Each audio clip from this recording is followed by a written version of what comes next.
Tom Reed wiped the sweat from his forehead as he tightened the last bolt on the station's air recycler. The humming of machinery filled the narrow maintenance tunnel, a sound he had grown used to over the past 5 years. Through the small window next to him, Earth floated like a blue marble, beautiful but distant, a reminder of everything humanity had lost. 50 years had passed since the stellar Dominion ships had darkened Earth's skies. Their technology had been far beyond anything humans could fight against. Now, like many others, Tom spent his days keeping their space stations running while his family worked in the labor camps below. His radio crackled. All maintenance workers report to the main hall immediately. The voice belonged to Overseer First Class Burke, one of the few humans who had chosen to work for their conquerors. Tom hated that voice. As he crawled out of the maintenance tunnel, he noticed something different about the station. The usual patrols of Dominion guards were nowhere to be seen. Instead, everyone moved quickly and quietly, heads down, speaking in whispers. "Did you hear?" whispered Jack, another maintenance worker who fell in step beside Tom. "The shadow of dawn is here." Tom's stomach twisted. Everyone knew that name. The Huntress who had never failed to catch her prey, who had collections of trophies from 100 different worlds. Some said she was as old as the Dominion itself. Others claimed she was death given form. The main hall was packed with humans when they arrived. Hundreds of maintenance workers, cleaners, and station staff all pressed together, their faces showing the same mix of fear and curiosity. The massive screens that usually displayed work schedules and Dominion propaganda were dark. A hush fell over the crowd as the main doors slid open. 2 Dominion guards entered first, their armor gleaming under the harsh station lights. Then she appeared. The Huntress was tall, nearly 7 feet, with skin that seemed to shift colors like oil on water. Her armor wasn't the bulky military gear of the Dominion. It was sleek, almost beautiful, covered in markings that Tom guessed were either kills or honors. But it was her eyes that caught everyone's attention. They were completely black except for purple rings that seemed to glow from within. She moved with a predator's grace to the center of the hall. When she spoke, her voice was surprisingly soft, but it carried to every corner of the room. "I am the one you call Shadow of Dawn," she said in perfect English. "I come seeking worthy prey, as I have done for centuries." Her head turned slowly, those purple eyes scanning the crowd. "But today, I offer something different. A chance." The room was so quiet Tom could hear his own heart beating. One night, one human. If they can survive until sunrise, their entire family will be freed from Dominion control. They may go anywhere in the galaxy they wish, with enough credits to start a new life. Murmurs rippled through the crowd. Freedom was something most had stopped dreaming about long ago. "But," she continued, and her voice took on an edge that made Tom's skin crawl, "if they fail, they become part of my collection. Forever." Tom thought of his sister Emma, barely 16, working in the mining camps. Of his parents, growing older every day under the harsh labor conditions. One night of danger for a chance to save them all. "I volunteer," he said, his voice stronger than he felt. The crowd parted around him. The Huntress's purple eyes fixed on his face, and a small smile curved her lips. "Step forward, brave one," she said. Tom walked toward her, his legs steady even though his heart raced. Up close, her armor showed impossible details, scenes of hunts across alien worlds, battles that must have happened centuries before he was born. "Your name?" she asked. "Tom Reed." "Remember that name," she told the crowd. "By tomorrow, he will either be legend or trophy." Her eyes locked with his. "You have 6 hours to prepare. Choose 3 items, nothing designed as a weapon. When the station's night cycle begins, we hunt." As she turned and walked away, Tom realized his life had just become a countdown. 6 hours to prepare for the longest night of his life, if it wasn't his last. Tom sat in the small break room where maintenance workers usually ate their meals, surrounded by people trying to talk him out of his decision. The room felt smaller than usual with so many bodies packed into it, all focused on him. Nobody has ever survived her hunts, Jack said, pacing back and forth. There's a reason they call her the Shadow of Dawn, because that's the last dawn her prey ever sees. Old Bill, who had been on the station since the beginning of the occupation, leaned forward on his cane. I heard stories from the mining colonies on Mars. Last year, she hunted a group of 5 humans at once. Not one of them made it to sunrise. Tom took a sip of water, his hand steady despite the fear churning in his stomach. Did anyone record these hunts? Actually see them happen? The room went quiet. Everyone had heard stories, but no one had first-hand accounts. That's what I thought, Tom said. He pulled out his tablet and showed them the message he'd received from Earth just minutes ago. It was from his sister Emma. The small hologram showed his sister's face, thinner than he remembered, but her eyes still bright with the same determination he felt in himself. Tom, don't do this. We're managing here. It's hard work, but we're together. Mom and Dad don't want you to risk yourself for us. He turned off the message. 5 years I've been up here, fixing their machines, breathing their recycled air, watching our people work themselves to death. If there's even a small chance of freedom, I have to take it. Amy, one of the newer technicians, spoke up. I saw her walking to her ship earlier. Her trophy belt. It had pieces from at least 20 different species. Some of them looked fresh. Tom stood up and walked to the window. The earth turned slowly below them, patches of light and shadow marking the massive Dominion mining operations that had changed the face of his home world. Tell me about her ship. Any of you get a good look at it? Several people nodded. They spent the next hour telling him everything they'd noticed. The ship was small, built for speed and stealth. Its hull bore the same kind of markings as her armor. Most importantly, it had been docked in the visitors' bay, not the military section. She's not military, Tom said, thinking out loud. She follows their rules when she has to, but she's not part of their chain of command. That's something I can use. Use how?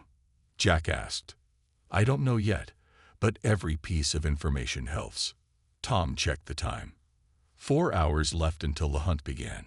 He spent the next hour in the station's public archives, reading everything he could find about her species. There wasn't much. They were a private race, rarely seen outside their hunting parties. But one detail caught his eye. They valued intelligence as much as physical prowess. In his final hours of preparation, Tom walked the corridors of the station, memorizing every maintenance tunnel, every access panel, every backup system he'd repaired over the years. If he was going to survive, he would need every advantage. You should rest, Jack said, following him on his 3rd circuit of the station's outer ring. Tom shook his head. Can't rest. Need to be ready. What are you going to choose? For your 3 items. Something she won't expect, Tom replied, his mind already running through possibilities. She's hunted soldiers, warriors, maybe even other engineers. But I bet she's never hunted someone who knows this station like I do. As the station's day cycle began to dim, signaling the approach of night, Tom made his final preparations. He thought of his family on Earth, of Emma's message, of all the stories about the Huntress's unbeaten record. Time to change those stories, he whispered to himself, as the first announcement for night cycle echoed through the corridors. The meeting room felt colder than usual. Tom stood alone on one side, while the Huntress sat in a chair that seemed too small for her tall frame. 2 Dominion guards stood by the door, but their usual arrogance was missing. They seemed afraid to look directly at her. The rules are simple, the Huntress said, her voice smooth as silk. You will have 10 minutes to hide or run when the hunt begins. The hunting ground is sections 5 through 8 of this station. They have been evacuated for our purpose. Tom nodded. Sections 5 through 8 made up almost a quarter of the station, including both residential and maintenance areas. He knew every inch of those sections from his years of work. You may choose 3 items, she continued, gesturing to the large table between them. Nothing designed as a weapon. Show me your choices. Tom placed his items on the table one by one. First, his maintenance toolkit, standard issue for all station engineers. The Huntress picked it up, examining each tool before nodding her approval. Next, he placed an environmental suit, worn and patched in places from years of use. Her purple eyes narrowed slightly. "Interesting," she said. "Most choose armor or emergency medical kits. You choose protection against space itself." "Better to have it and not need it," Tom replied, keeping his voice steady. His final choice made her lean forward. A handheld atmospheric scanner, the kind used to detect air leaks in the station's hull. "Even more interesting," she said. "You may keep all three. Now let me show you what you face." She stood and walked to the wall. With a gesture, her armor seemed to flow, panels shifting and moving like liquid metal. She removed what looked like a spear, but as Tom watched, it changed shape, becoming longer, then shorter, its tip glowing faintly. "This is a hunter's lance," she explained. "A traditional weapon of my people. It can pierce most materials, but it requires skill to use. No random firing, no explosions. The hunt must be personal." She showed him more weapons, all of them beautiful, all of them deadly. Each one, she explained, was limited in some way by their hunting traditions. They required close range, or direct line of sight, or time to prepare. "These rules have kept our hunts honorable for 10,000 years, she said, "but there is one more thing you should know." She turned to face him fully. "I can see in total darkness. I can hear your heartbeat from 20 meters away. I can smell fear and track it through vacuum." Tom swallowed hard but met her gaze. "Any other advantages I should know about?" A small smile curved her lips. "Many, but discovery is part of the hunt, is it not?" She walked to a display panel and brought up a map of the hunting grounds. "The hunt begins when the night cycle starts. It ends at sunrise." Or, she left the sentence unfinished. "What happens if I surrender?" Tom asked. "You join my collection, like the others, but you keep your mind, your awareness. Some say it is a kind of immortality. And if I win, your family goes free, with enough wealth to live comfortably on any world they choose. And you earn my respect, something no prey has managed in 2 centuries. The station's speakers crackled. 30 minutes until night cycle. The Huntress stood. "Go, prepare yourself. When next we meet, you will be prey." As Tom walked toward the hunting grounds, carrying his 3 items, he heard her voice one last time. "Run well, Tom Reed. Make this hunt worthy of remembering." The airlock door to Section 5 hissed open. Tom stepped through, his mind already mapping out routes and hiding spots. In 30 minutes, he would either begin the longest night of his life, or his last. The emergency lights cast long shadows in the empty corridors of Section 5. Tom moved quickly but quietly, his maintenance toolkit hanging from his belt, the environmental suit wrapped around his waist, and the atmospheric scanner held tightly in his right hand. 10 minutes until the hunt begins, the station's computer announced. Tom had already planned his first move. He headed for the air recycling control room, a place he knew better than his own quarters. The room was small, filled with pipes and control panels, but it connected to maintenance tunnels that ran throughout all 4 sections of the hunting ground. He pulled out his toolkit and quickly opened a panel in the floor. Inside, he placed his environmental suit, carefully folded. It would be here if he needed it. Next, he used his tools to loosen several pipe connections, not enough to cause leaks, but enough to create subtle sounds that would echo through the ventilation system. 5 minutes until the hunt begins. Tom moved to the main control panel and began typing. He wasn't supposed to have access to these systems, but years of maintenance work had taught him all the override codes. He adjusted the air pressure in different sections, creating subtle currents that would carry sense in confusing patterns. 1 minute until the hunt begins. His heart pounding, Tom crawled into one of the maintenance tunnels. The space was tight, designed for repairs rather than comfort.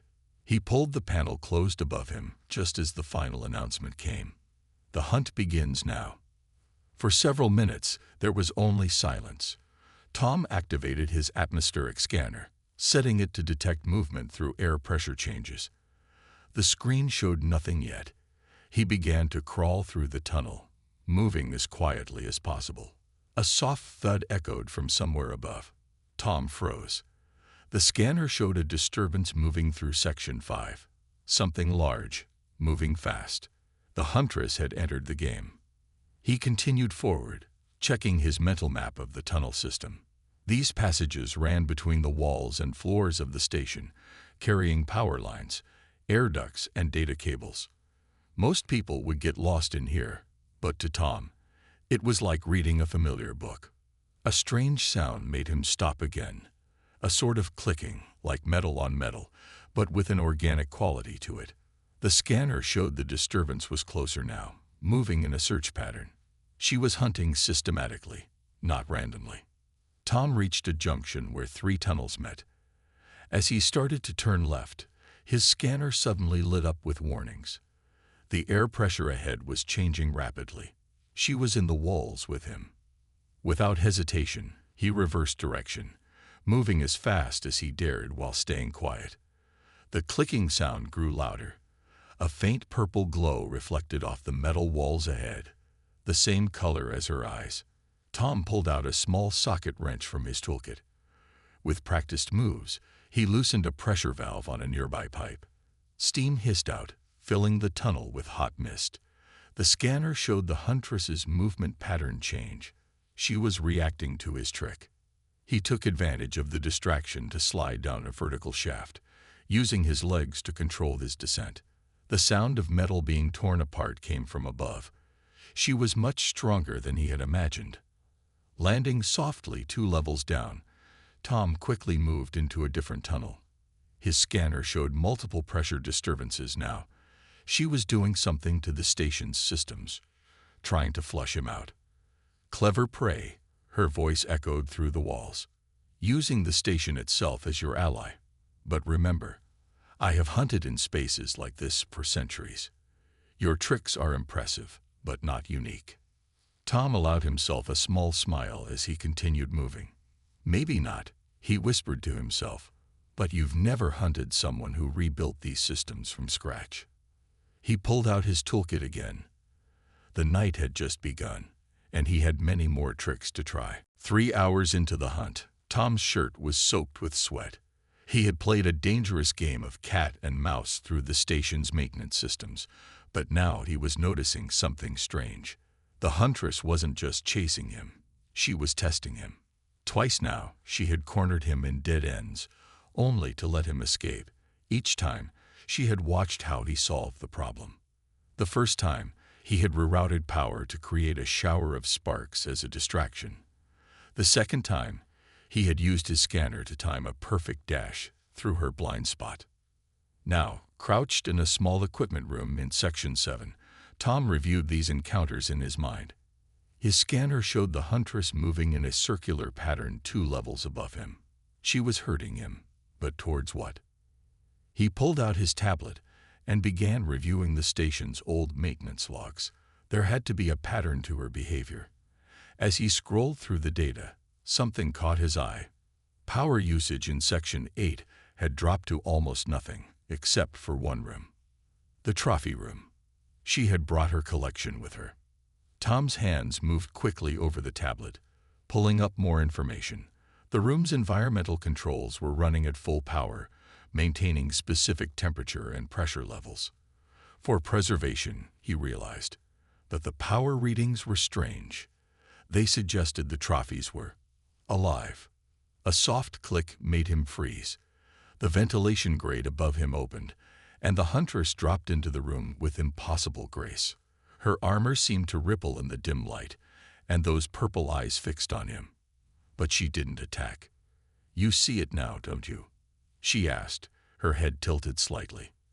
The true purpose of this hunt. Tom stood slowly, his back against the wall.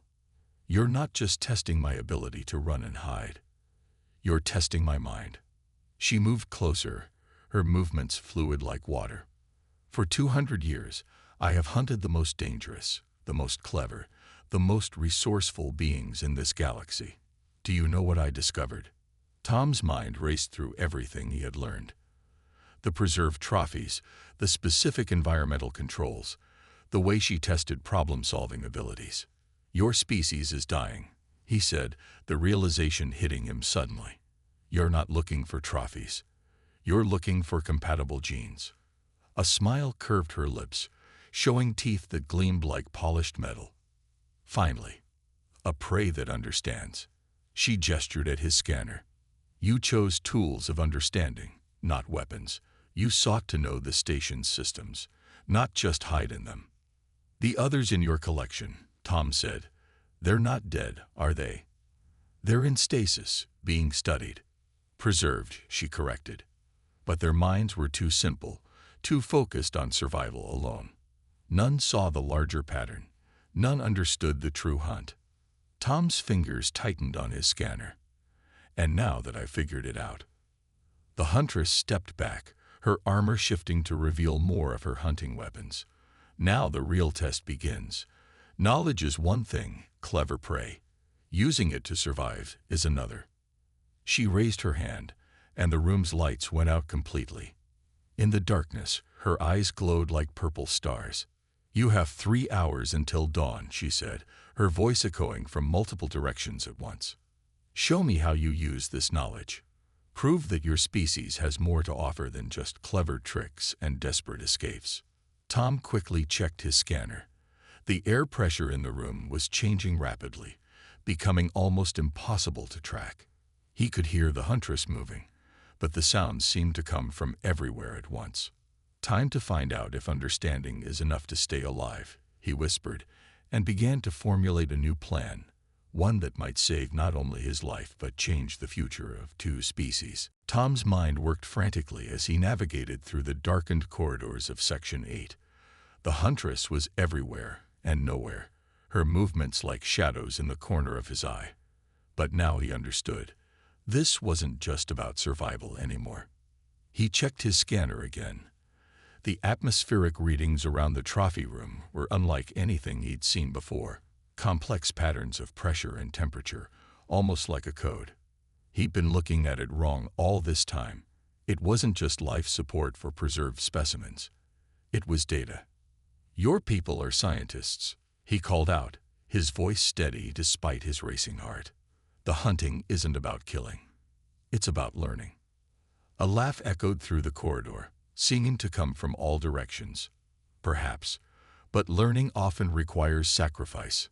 Tom ducked into his side room as a purple-tinted spear embedded itself in the wall where he had been standing. He pulled out his tablet, fingers flying over the screen as he accessed the station's database. Your species is ancient, he continued, moving again as he heard her approaching. But you're few in number. The genetic pool is too small. Clever prey becomes clever speaker, she responded, closer now. But words will not save you. Tom reached the main computer terminal for Section 8. His hands shook slightly as he plugged in his maintenance override codes. You're not just hunting for compatible genes. You're hunting for problem solvers. Because your species has become too specialized, too focused on physical perfection. The terminal lit up with data. Tom's eyes widened as he saw the truth in the numbers. The Huntress's species had mastered genetic engineering centuries ago, but they'd engineered themselves into a corner. They were powerful, intelligent, and nearly immortal, but they couldn't adapt to change anymore. A whisper came from directly behind him. And what will you do with this knowledge, little engineer? Tom turned slowly. The Huntress stood there, her armor now showing complex patterns that pulsed with light. Her weapons were drawn, but she hadn't struck yet. Your people don't need superior genes, Tom said. You need diversity. Fresh perspectives. New ways of thinking. He held up his scanner, showing the complex patterns he detected, like how humans can look at a life support system and see a communication network. Her head tilted, those purple eyes studying him intently. Many species have offered their genetic material willingly. All have failed to produce viable results. Because you weren't looking for the right thing. Tom replied. He pointed to his tablet, where he'd mapped out the pattern of her hunt. Every test, every challenge. You weren't measuring physical abilities. You were measuring creativity, adaptability, the ability to see new solutions. The Huntress moved closer, her weapons still ready but her posture less threatening. And you believe humans possess these qualities? Tom smiled slightly. Look at how we've survived under the Dominion. We adapt. We learn. We find ways to keep going. And most importantly, he gestured to the station around them. We understand how to maintain and improve complex systems. Like your genetic one. Bold words, she said, from someone still at my mercy. Maybe, Tom agreed. But I think you've already decided. This whole hunt, it was to see if I could figure it out, wasn't it? To see if humans could understand the problem your people are facing. The Huntress was silent for a long moment. The patterns on her armor shifted and changed, reflecting her thoughts. Finally, she lowered her weapons. 2 hours until dawn, she said. Time enough to see if you truly understand what you've discovered. Her eyes glowed brighter. But remember, clever prey. Understanding the hunt doesn't mean you've survived it yet. Tom gripped his scanner tightly. He had cracked the puzzle, but now came the hardest part. Proving that humanity's greatest strength wasn't just understanding problems, but solving them. The final hour of the hunt transformed the empty station corridors into an arena of wisdom rather than warfare. Tom stood in the trophy room, surrounded by the softly humming stasis pods containing the Huntress's previous captures. His tablet displayed complex genetic data, while his scanner monitored the room's intricate environmental systems. Your solution, the Huntress said, standing by the door. Show me. Tom pointed to the display screen where he'd mapped out his findings. Your species modified your genes to be perfect hunters, but you forgot something important. In nature, imperfection drives evolution. Change comes from adaptation, not perfection. He moved to one of the stasis pods, studying the alien inside. These aren't trophies. They're attempts to find species with useful genetic traits. But you've been looking for physical perfection when you should have been looking for mental adaptability. The Huntress moved closer, her armor's patterns shifting to match the soft blue light of the stasis fields. And humans have this trait. Look at this station, Tom said, gesturing around them. We didn't build it, but we learned to maintain it. We adapted to alien technology, figured out how to improve it, even learned to override its systems. That's what your species needs. Not better hunters, but better adapters. The station's lights flickered as the night cycle began to end. 30 minutes until dawn. A bold theory, the Huntress said, but theories are not proof. Tom smiled and held up his scanner. That's why I spent the last hour analyzing the environmental data from these pods.